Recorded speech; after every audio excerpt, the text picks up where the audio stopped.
नमस्कार दोस्तों, पाथफाइंडर में आप सभी का स्वागत है। मेरा नाम है डॉक्टर महिपाल सिंह राठौड़ और आज इस लेक्चर में मैं आपके साथ डिस्कस करूंगा डेल्टा क्रॉन के बारे में। डेल्टा क्रॉन एक नया वेरिएंट है जो साइप्रस देश के रिसर्चर्स ने डिस्कवर किया है, लेकिन कुछ लोग इसे स्कैरिएंट कह रहे हैं। कई वायरोलॉजिस्ट ने इसके बारे में ये जानकारी दी है कि ये कोई एक्चुअल वेरिएंट है ही नहीं। तो फिर इसे एक वेरिएंट क्यों कहा जा रहा है और इसमें ऐसा क्या अलग है, इन सभी पॉइंट्स को हम क्लियर करेंगे। तो देखिए, काफी विरोधाभासी खबरें आ रही है इस नए वेरिएंट को लेकर। तो ओरिजिनल न्यूज ये है कि साइप्रस के रिसर्चर्स ने अपनी लैबोरेटरीज में 25 ऐसे वायरस के नमूने, कोविड-19 वायरस के नमूने उन्होंने जांचे और उन्हें एक अलग ही तरह का ये म्यूटेशन नजर आया, जिसे इन्होंने नाम दिया डेल्टा क्रॉन, जिसका मतलब है कि डेल्टा और ओमिक्रॉन इन दोनों वेरिएंट्स के कैरेक्टरिस्टिक्स इसमें इन्हें नजर आए हैं। तो ये वेरिएंट न्यूज में तो वाइडली रिपोर्ट किया जा रहा है, लेकिन कई मेडिकल एक्सपर्ट्स इसे केवल एक स्कैरिएंट कह रहे हैं। पूरा मामला हम डिस्कस करेंगे, लेकिन आगे बढ़ने से पहले पाथफाइंडर को सब्सक्राइब करना ना भूलें और अगर इस लेक्चर का पीडीएफ आपको चाहिए तो मेरे टेलीग्राम चैनल से आप जुड़ सकते हैं। देखिए, साइप्रस देश कहां पर स्थित है। साइप्रस यहां पर है मेडिटेरेनियन सी में, एक छोटा सा आइलैंड नेशन। यहां पर इसके उत्तर में है टर्की, यहां पर आप देख सकते हैं लेवांट वाला एरिया, और यहां पर है अफ्रीका। तो इन सभी के बीच में आता है साइप्रस।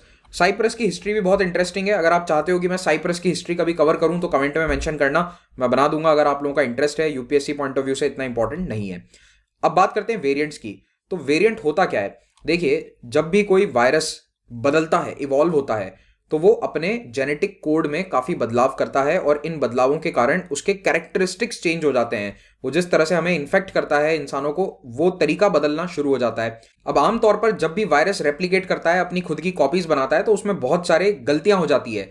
तो ये टाइपिंग एरर आप कह सकते हैं एक तरह से। इन टाइपिंग एरर्स के कारण हो जाते हैं म्यूटेशन, ये बदलाव।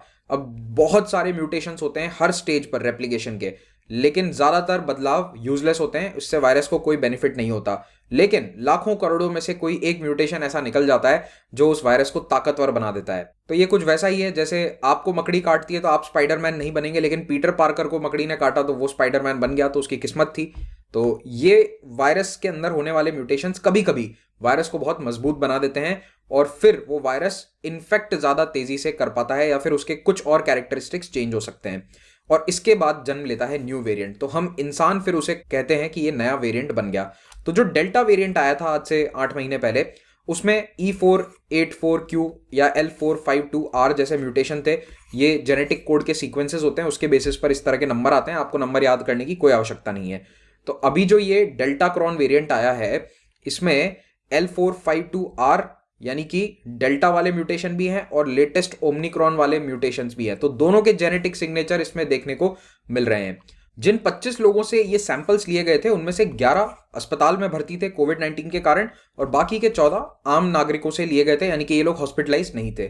तो इसका मतलब ये है कि साइप्रस, जो कि वैसे भी एक छोटा देश है, वहां पर ऑलरेडी 25 केसेस इस नए वेरिएंट के उन्होंने डिटेक्ट कर लिए हैं।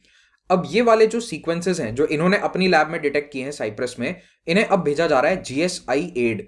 तो जीएसआई एड क्या है? ये एक जर्मन इंटरनेशनल कंसोर्शियम है जो कि जेनेटिक सीक्वेंसिंग करता है इस तरह के वायरसेस की। तो ये कोविड के कारण नहीं बना है, ये पहले से है, 2006 के आसपास से ये काम कर रहा है। तो ये एक नॉन प्रॉफिट संगठन ही है एक तरह से, और जितनी भी दुनिया की बड़ी बड़ी लैब्स हैं वो अपने सैंपल्स को जांच करने के लिए या कंफर्मेटरी टेस्ट के लिए कई बार जीएसआई के पास भेज देती हैं।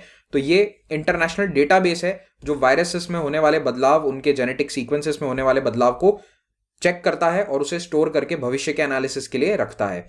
अभी साइप्रस सरकार के स्टेटमेंट के अनुसार डेल्टा क्रॉन के कारण इन्फेक्ट हुए लोगों में क्या कुछ अलग प्रकार के लक्षण थे, ऐसी कोई जानकारी नहीं है। तो हमें चिंता करने की या घबराने की जरूरत नहीं है। इनफैक्ट कई वायरोलॉजिस्ट तो कह रहे हैं कि ये डेल्टा क्रॉन एक एक्चुअल वेरिएंट है भी नहीं, बल्कि इनकी लैब में कंटामिनेशन हुआ है। कंटामिनेशन का मतलब है कि कुछ मिलावट हुई है। होता क्या है कि कई बार लैब्स में जहां ये सीक्वेंसिंग होती है, जेनेटिक सीक्वेंसिंग, इन लैब में कंटामिनेशन हो सकता है और कंटामिनेशन बिल्कुल कम अमाउंट ऑफ फ्लूइड के साथ या लिक्विड के साथ भी हो जाता है। तो ये कॉमन हो सकता है ऐसे देशों में जहां पर स्टैंडर्ड्स इतने अच्छे नहीं है लैब टेस्टिंग के। तो केवल एक लैबोरेटरी के कहने पर हम इसे एक नया वेरिएंट नहीं मान सकते।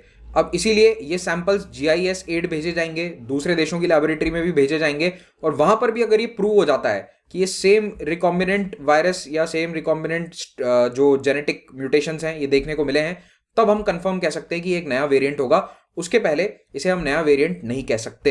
ओके, तो होता क्या है कि कंटामिनेशन रहता है, कई देशों में देखने को मिला है कि कंटामिनेटेड सीक्वेंसेस रहते हैं और जनरली ये मीडिया आउटलेट्स इसको रिपोर्ट नहीं करते, लेकिन पहली बार दुनिया के कई बड़े मीडिया आउटलेट्स ने इस तरह के सीक्वेंस को रिपोर्ट किया है। आमतौर पर सच्चे वेरिएंट्स या रिकॉम्बिनेंट वेरिएंट कुछ हफ्तों बाद या कुछ महीनों बाद आते हैं। तो देखिए अभी ओमिक्रॉन को आए हुए 5 से 6 हफ्ते हुए हैं, so we are just few weeks into the Omicron wave.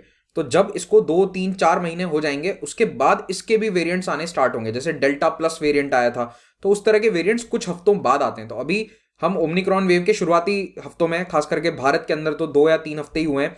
अगर आप देखेंगे साउथ अफ्रीका जैसे देशों में 5-6 हफ्ते हो चुके हैं। तो अभी ओमिक्रॉन के नए वेरिएंट्स बनना थोड़ा जल्दी है। It's very doubtful, it's very unlikely कि नया वेरिएंट बना होगा। लेकिन अब एक बार के लिए अगर हम मान लें कि दूसरी लैब में भी सेम रिजल्ट आता है, तो इसका मतलब यह है कि साइप्रस में डेल्टा और ओमिक्रॉन दोनों के इतने केसेस हैं कि इनके बीच में इंटरमिक्सिंग हो चुकी है, रिकॉम्बिनेंट वेरिएंट बन चुका है, और इसके कारण साइप्रस को और अन्य देशों को काफी सतर्क रहना चाहिए। ऐसे में वर्स्ट केस सिनेरियो ये होगा कि डेल्टा और ओमिक्रॉन दोनों के जो सबसे खतरनाक फीचर्स हैं वो एक साथ अफेक्ट करना शुरू कर देंगे। तो ये नया जो वेरिएंट होगा ये वैक्सीन को भी इवेड कर जाएगा, तो यानी कि वैक्सीनेशन के बावजूद ये इन्फेक्शन कर सकता है, बहुत ज़्यादा इसकी संक्रमण दर होगी, और ये लंग्स के साथ साथ ब्रोंकस दोनों को इन्फेक्ट करेगा। तो जैसे ओमिक्रॉन में अभी लंग्स पर इतना असर नहीं हो रहा है, लेकिन डेल्टा में होता था, राइट, और डेल्टा भी ट्रांसमिसेबल था और ये भी बहुत ज़्यादा ट्रांसमिसेबल है ओमिक्रॉन, और तीसरी डोज के बिना ये कई लोगों को अफेक्ट कर रहा है। तो ये सारे फीचर्स एक साथ अगर इकट्ठे हो गए तो फिर स्थिति काफ़ी खतरनाक हो सकती है।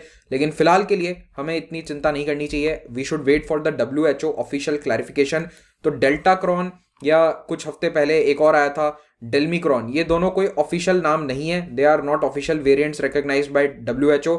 और जब तक WHO इसे VOC यानी कि वेरिएंट ऑफ कंसर्न घोषित नहीं कर देता, तब तक इसका कोई ऑफिशियल नाम भी नहीं होगा। तो ये नाम जो है ये मोस्टली अभी मीडिया या फिर गवर्नमेंट के द्वारा प्रेस रिलीजेस जारी होती हैं उनमें दिए गए हैं।